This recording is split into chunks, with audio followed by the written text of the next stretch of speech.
Yo, what it do, y'all? This your boy King Eric, the media, the assassin, coming at y'all with another video. Be sure to subscribe and hit the like button for me. Representing Off the Cuff Radio, Screwball Radio. Let's go. So, I want to talk about UGK's Dirty Money album here and the politics behind that album. Now, this album here was supposed to be released around 1998, 1999, around that time period.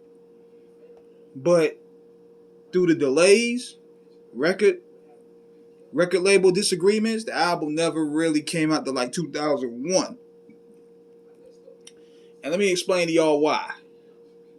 One of the main reasons was, if not the main reasons, and Pimp C said it himself,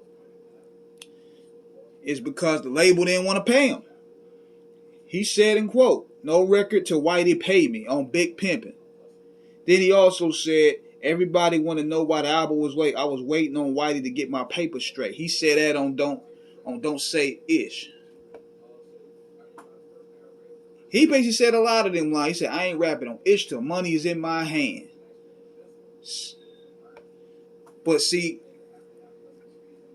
with the problem here with this album, it was everything that Pimp imagined it to happen.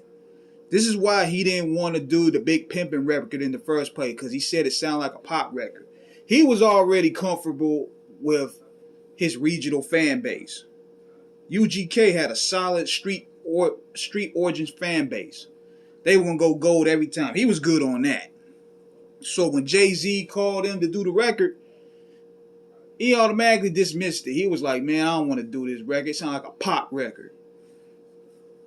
But Bun B, on the other hand, he looked at it like it's an opportunity to get the group out there even more, get that mainstream love. So that's the conflicts you have when you're dealing with a partner. But did the record do wonders? Yes, it did. Big Pimpin' was one of the biggest records of 2000. Did it give UGK some new love outside of Texas? Yes, it did. Did it give Jay-Z some more love outside of New York? Yes, it did. But check this out. This is where Pimp was right.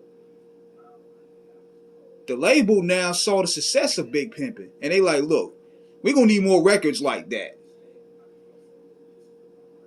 We're going to need more records like that." And you know what's crazy too? And big shout out to Shop Dad Rex from the Coli, because I'm reading some info about this. He said Pimp was trying to get Screw Bonte 380D in 3/2 they're publishing. Jive sent cease and desist letters to Screw when UGK and Grace did the original Riding Dirty Screw tape, which all the beats from the album before it came. Big shout out to the Kylie and Shops That Red. He come with the Texas information. And what happened,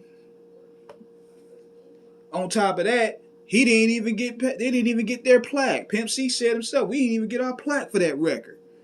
So yeah, it was a great record to get them out there and even heard of a bigger audience, but at the same time, the money wasn't there. They didn't get paid like platinum artists.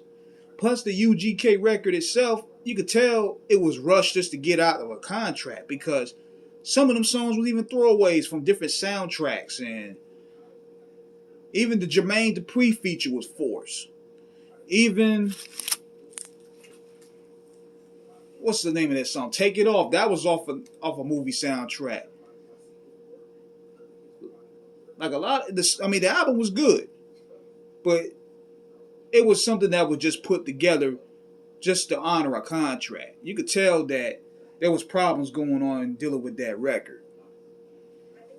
And that's the problem with a lot of these labels when they try to force, when they see a hit record, they try to make that group make that same hit record again, trying to make that magic come back, and it just doesn't work that way. So, in return, UGK suffered from that. It suffered from that. But, nevertheless, though, they still maintain their integrity. The album was still pretty good, even though I felt it could have been better if they really had the time to really focus on it. And Pimp's heart clearly wasn't into it. He was having a lot of other legal things going on at the time as well. But That's exactly what happened with Dirty Money. Part of label politics. They were trying to force the group to make more records like Jay-Z, and it didn't come out the years later. Plus a lot of legal stuff involved with him. But we're gonna see and hope that with clarification of when we bring 17 on the show this Sunday. He's Pimp C's protege, and he's gonna shed some light on a lot of things. So check that out Sunday night, 9 p.m., 6 Pacific, 8 Central Time. This is King Eric signing out. Holla back.